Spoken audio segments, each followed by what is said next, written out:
miren el fibrocito, su núcleo bastante compacto, ¿ya? Pero estos fibrocitos, ¿no?, que son células maduras, en los procesos de cicatrización se pueden transformar nuevamente en fibroblastos, en células funcionales, ya en los procesos de cicatrización. Entonces se puede también transformar en fibroblastos y aumentará, hemos dicho, las células, los miofibroblastos. Los pericitos también es una célula residente, pero los pericitos son células que están alrededor de los capilares, ¿no? Peri quiere decir alrededor de ¿qué? De un capilar. Entonces vemos acá, esta flechita está indicando desde la luz de un capilar, o puede ser también del capilar o de las vénulas, que son vasos de pared delgada. Están rodeando unas células que se llaman pericitos.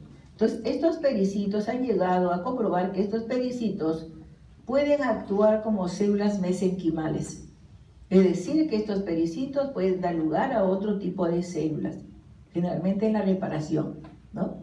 Los pericitos tienen actividad contráctil, sí, y se puede diferenciar en otros elementos, ¿ya? Entonces los pericitos por eso se considera como células propias del tejido conjuntivo. De igual manera acá, aquí, ¿no?, son los pericitos. Luego tenemos los adipocitos, que hay dos tipos de adipocitos. Los adipocitos que van a formar la grasa blanca y los adipocitos que van a formar la grasa parda. Tienen diferencias. El adipocito que va a formar la grasa blanca o amarilla es una célula bastante grande que tiene una sola vacuola de grasa. Y esta vacuola está ocupando, miren, casi todo el citoplasma. El citoplasma es muy escaso en esta célula, donde se va a ubicar el núcleo, un núcleo excéntrico, un núcleo periférico, excéntrico más que todo, ¿no? Escaso citoplasma. Se dice que tiene la forma, la célula de un sello, ¿no? De tal manera que toda es una sola vacuola de grasa.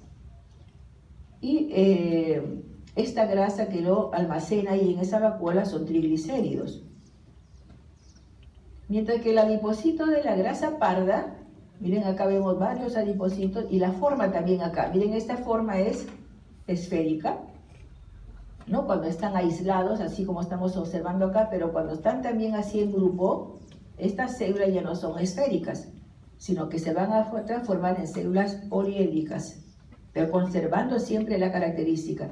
Y acá ustedes observan, miren, que estas células solamente se ve el núcleo y su citoplasma que lo rodea, ¿no?, como una línea. Y no se ve la vacuola. La vacuola de grasa no se ve, está vacío. ¿Por qué? Porque cuando se hacen las coloraciones de rutina, que es de hematocilina y eosina, esta vacuola que es grasa se disuelve, ¿no? Porque la batería de la coloración de hematocilina y eosina pasa por alcoholes, una serie de alcoholes, y los alcoholes disuelven la grasa. Entonces se disuelve la grasa y se ve así vacío. Cuando vemos así un tejido que está, un adipocito que está con su grasa, con su vacuola disuelta, se dice que estamos observando un adipocito en imagen negativa, porque no lo estamos observando completo, ¿no? Nos faltaría ahí observar la vacuola de grasa.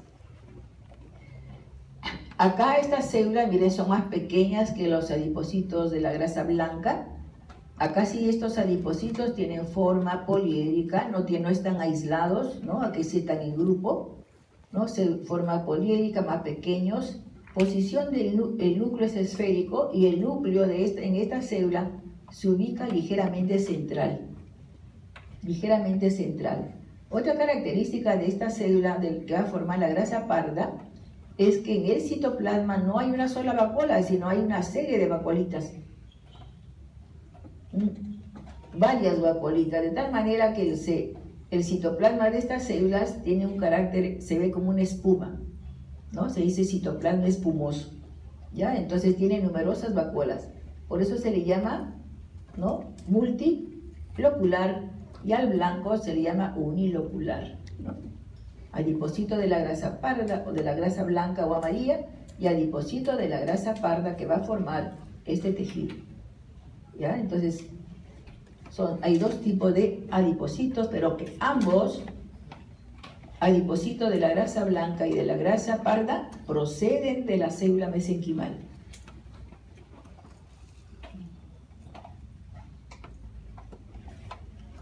Pasamos a las células migrantes.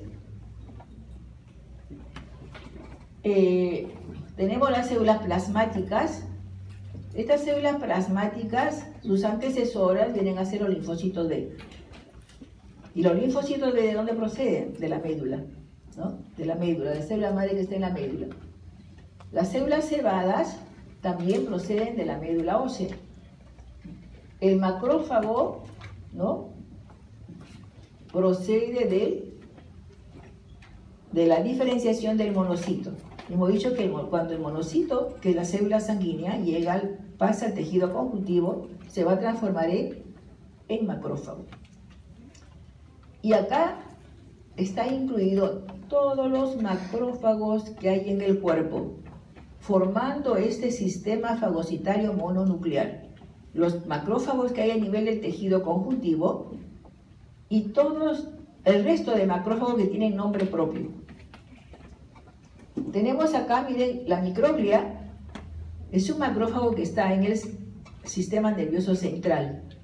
Es un macrófago que está en la médula y está en el encéfalo. La célula de Kupffer es un macrófago que está a nivel de la pared del sinusoide del hígado. Entonces la célula de Kupffer es de hígado. La célula de Langerhans está a nivel de la piel, pero que proceden de la médula, por eso son células migrantes. Célula de Langerhans. Células en polvo del pulmón, que son también macrófagos, que fagocitan el polvo, y los macrófagos de todo el cuerpo, ¿ya? Con nombre propio y sin nombre propio. Todos forman este sistema fagocitario mononuclear. Y cuando miren estos macrófagos, no pueden fagocitar la partícula extraña porque es demasiado grande, se van a transformar en células gigantes a cuerpo extraño. Es decir, que estos macrófagos, los del tejido conjuntivo, ¿no?, los macrófagos se van a unir, varios macrófagos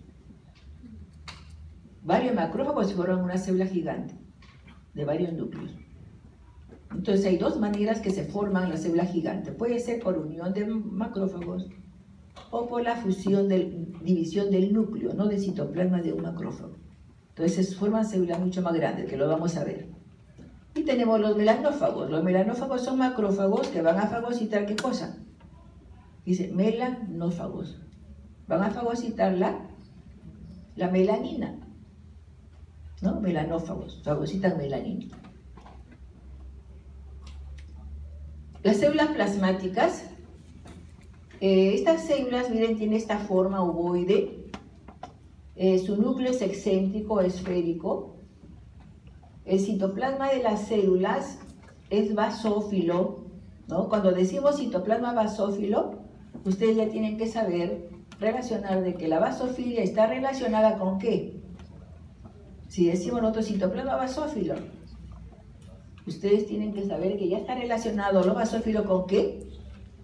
Con el retículo endoplasmático rugoso. Quiere decir que esa célula tiene abundante retículo endoplasmático rugoso. Y si tiene abundante retículo endoplasmático rugoso, tenemos que deducir de que esa célula está fabricando ¿qué cosa? Lípidos o proteínas. Está sintetizando proteínas.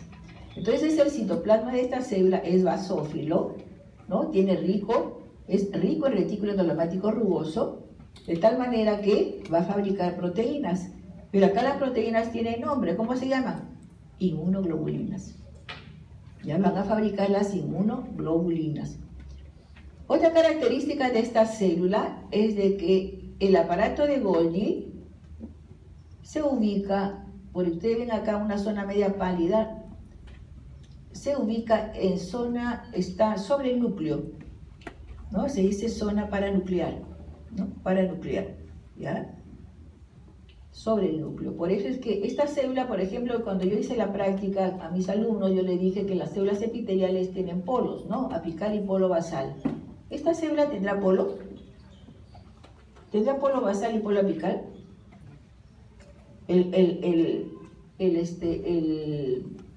La célula plasmática tendrá polos, basal, apical, ¿tendrá?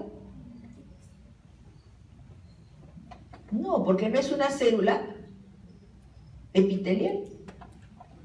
Y solamente las células epiteliales que se exponen en una sola capa tienen polos, ¿no? Polo apical y polo basal. Entonces, por eso no podemos decir acá, posición del núcleo, no podemos decir apical, pero sí lo podemos decir porque está cerca al núcleo, paranuclear, ¿no? Entonces, el aparato de Golgi se ubica en la zona paranuclear.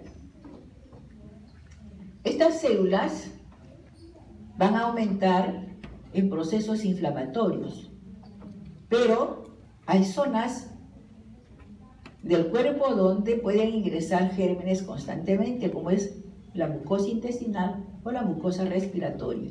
Entonces, en la mucosa intestinal y la mucosa respiratoria